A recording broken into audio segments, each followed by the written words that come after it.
Hi, and welcome to the Digital Content Ministry. My name is Eugene Jackson, and I just wanted to have a quick talk on something that exploded in my spirit this morning. Woke up this morning and was looking at Facebook and just flipping through some of the content or post, or I'm not really social media savvy, so post, I guess, is what you would call them. And I noticed a trend where on my page, there's a lot of posts that were posts that were about just ancient times where there were people that were large. Like, they show all these different pictures where was some tall person in the picture, and then there were other smaller people in the picture that made it look like these people were so tall. Couple of things came to my mind. First thing that came to my mind is one, that these things can just be photoshopped, and okay, well, but why? And two, why? Right? Why are we posting these things as if someone being 10 foot tall or 20 foot tall is not what we would normally see, right? That's not what is the norm. But to say that it is impossible, no, it's not impossible. It's absolutely possible. I don't know anyone today that is as tall as the people that was in the video, or I mean, on the post. So the first thing I was thinking was, why? What's the significance of knowing that there were at some point people that was 10 feet tall or 20 foot tall? And then I guess the thought that came to me was maybe they're trying to express that these are some type of aliens, right? Maybe there were aliens that once inhabited the earth. I mean, you can call them aliens. We could say they're angels, and the scriptures speak about the angels coming and meshing with men and dealing with men. So the scriptures talk about that. So it's not anything fascinating in that, or I'm not, like I said, I'm not even really sure why we're doing that. Right? One thing came to my mind is when I say we, I see this prevalent in the Black community. There's always this focus back to Egypt or to Kemet or some ancient time where I guess the thing that's being said through that is somehow the ancient Egyptians were so much smarter. They were such this intelligent civilization that enlightened, I guess, the rest of civilizations. And I really don't understand, right? And I'm just making up what I think is being expressed through some of the videos that I've watched. But on today, the Lord started speaking to me through those posts, and there was a couple things that He shared with me, and some of it comes out of the fellowship that I was at on yesterday, where we kind of talked about the demonics and the demonic spirits that are in the earth. And I'm getting kind of off topic, so let me try to gather what I was trying to say here. Those posts spoke to me in this light. One, it's always seeming like man is seeking knowledge. And that search for knowledge, I begin to see, is what actually got us in trouble in the first place.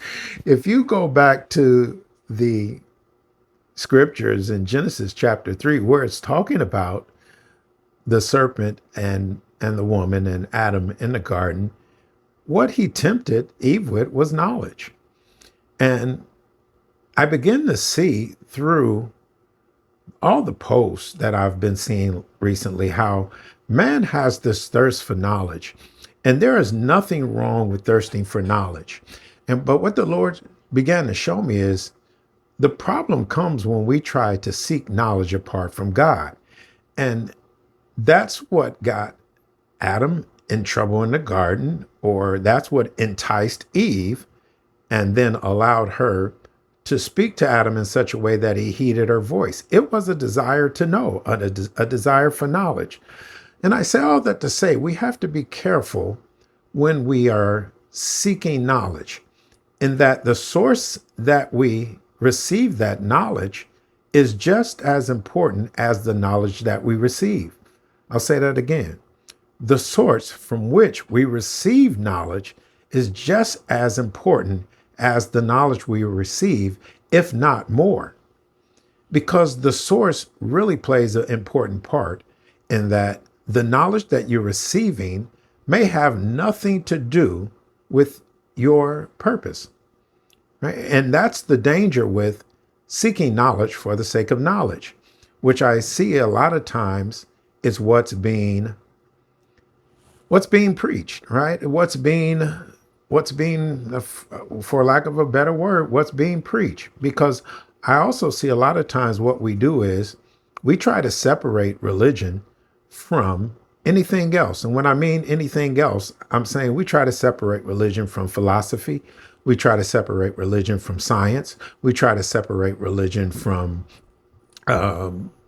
whatever that study is, right? I can't think of all the different terms that's I'm relating this to, but we try to separate religion from these other ways or other means of coming to or accessing knowledge or accessing what would be the truth. And religion or faith is nothing more than another method or means for which we, as humans, acquire knowledge and come to understand things. So that separation, I'm saying that to say we sometimes try to separate it, and that separation is so that to try to minimize the people who use faith as a means to understand, because faith, I believe, is the prescribed means of understanding. And I will say this, in our fallen state, or in the state that we're in now, where the access to the knowledge of good and evil is prevalent or present. And I believe it's that access that we keep tapping into and not realizing that, yeah, it's knowledge, and it's knowledge that allows good to come out of the things that we understand in that pursuit. But there is evil that's also being manifest through that pursuit. And because we've learned to separate or get accustomed to, okay, I'm accustomed to there being some evil, but because I can manifest good and things to my advantage, I put up with the fact that this form of knowledge or form of understanding has its ups and its downs, or its positives and its negatives, or it's good and it's evil. It has them both. And we've become accustomed to it, not realizing that it's not the prescribed method for us as mankind to receive knowledge. Our knowledge should come from God. And what I began to understand through those posts is we've pursued knowledge, and in like fashion to what was done in the garden, we keep pursuing knowledge and separating ourselves from God, in that we seek knowledge apart from God instead of seeking the knowledge of God.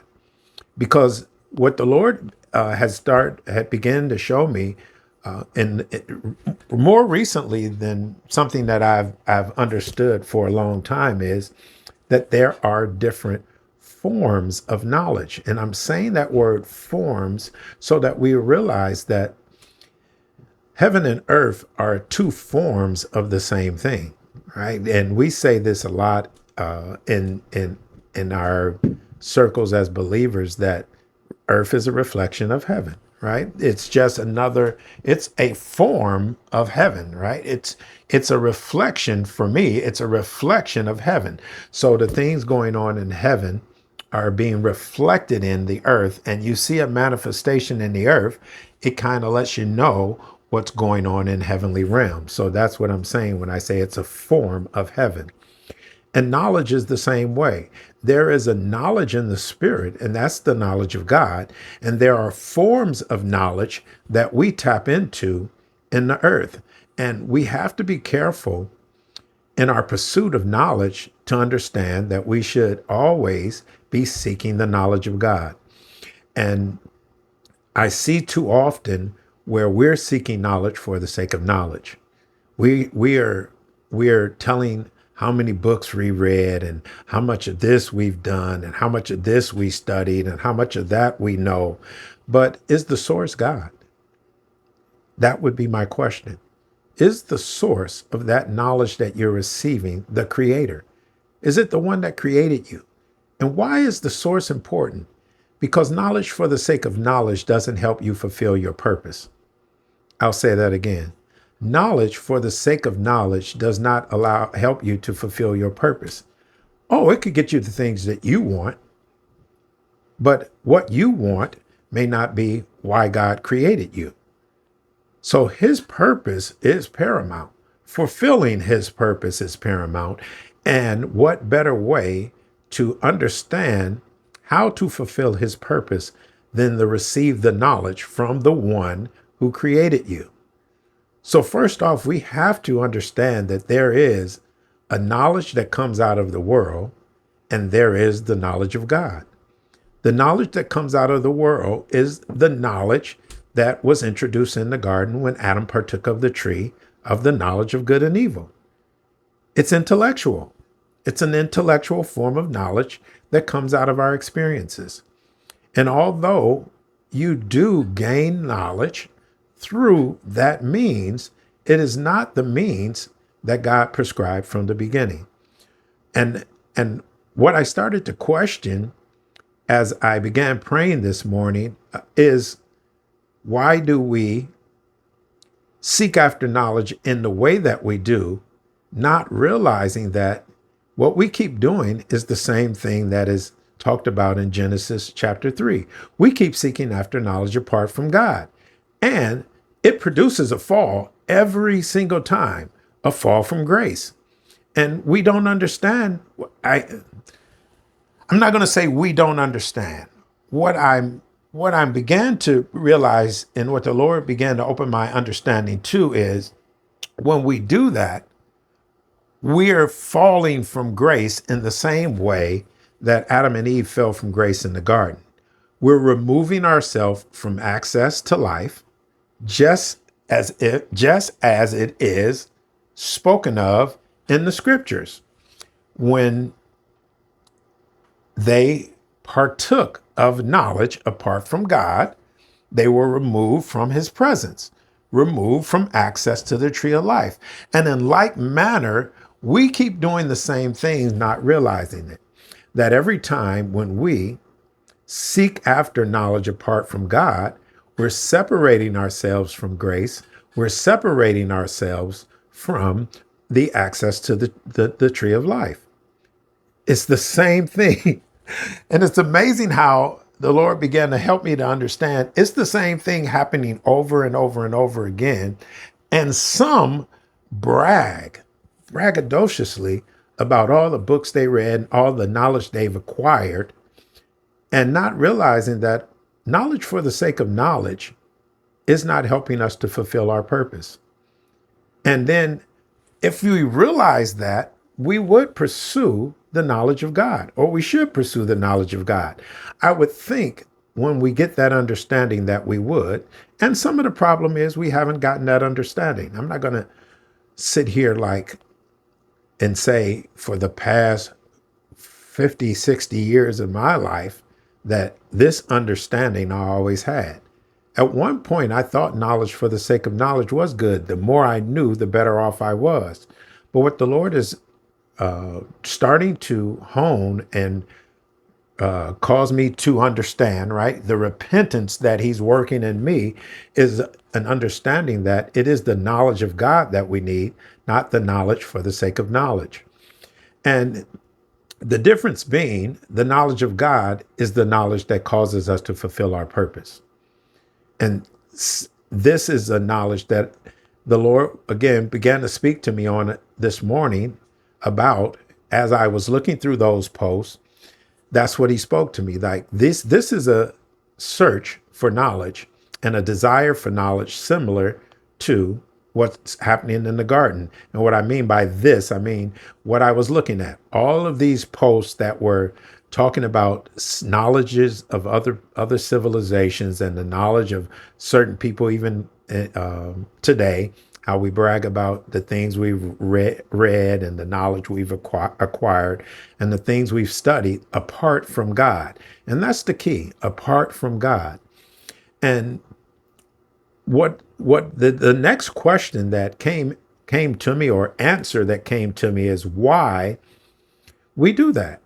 Why do we seek after knowledge apart from God and think that it's okay? And the Lord began to show me because it's easy, right? And easy from this standpoint. The world has a plethora of means for us to acquire knowledge. But when we talk about the knowledge of God, there is only one means to acquire the knowledge of God. It's God himself. And that's what makes that desire less desirable. Because when we seek out knowledge according to our own desires, according to our own just our own means of searching out books, searching out other people's understanding, searching out the things that come out of the darkness, whether we know it or not, the things that are coming out of the darkness, whatever those things we're endeavoring in our search and leaving God out, we're not really gaining the knowledge that is purposeful. I'll say that again. We're not really gaining the knowledge that is purposeful from this aspect of fulfilling the purpose for which you were created. Now, you might be gaining knowledge that allows you to fulfill desires. Yes, because the enemy, and when I say the enemy is Satan, wants us to fulfill any desire that can come up in us and any desire that he can tempt us with. And that's what that is. These are desires that come up in us that he's tempting us to pursue, because in that pursuit, we normally separate ourselves from God. And I was going to talk about the why, right? And I don't want to get off track. What the Lord began to show me is when we seek after the knowledge of God, one, it requires God to reveal the knowledge to us, and we're no longer in control.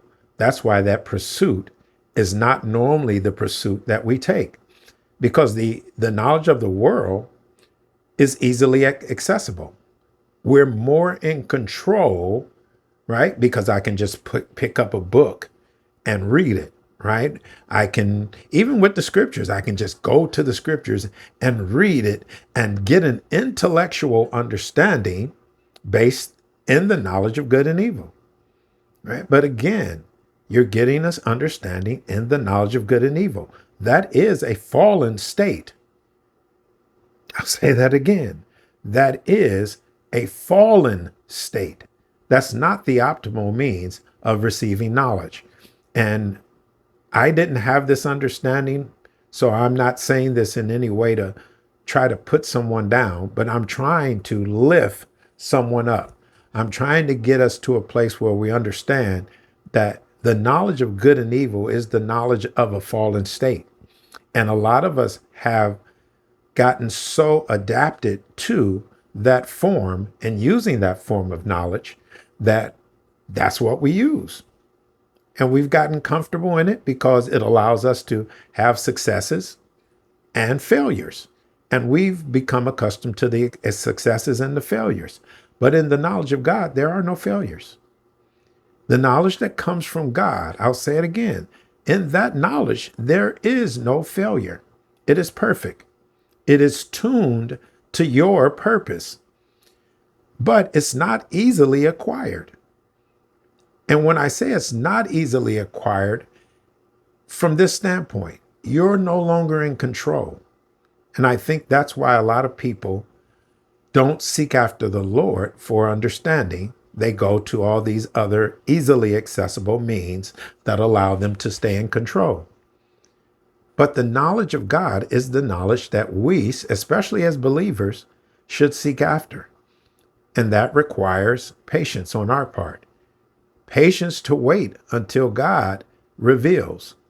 We can't be so intelligent that we think that we can tell God what needs to be revealed in our understanding. He knows the purpose for which you are created. He knows the knowledge that you need to fulfill that purpose.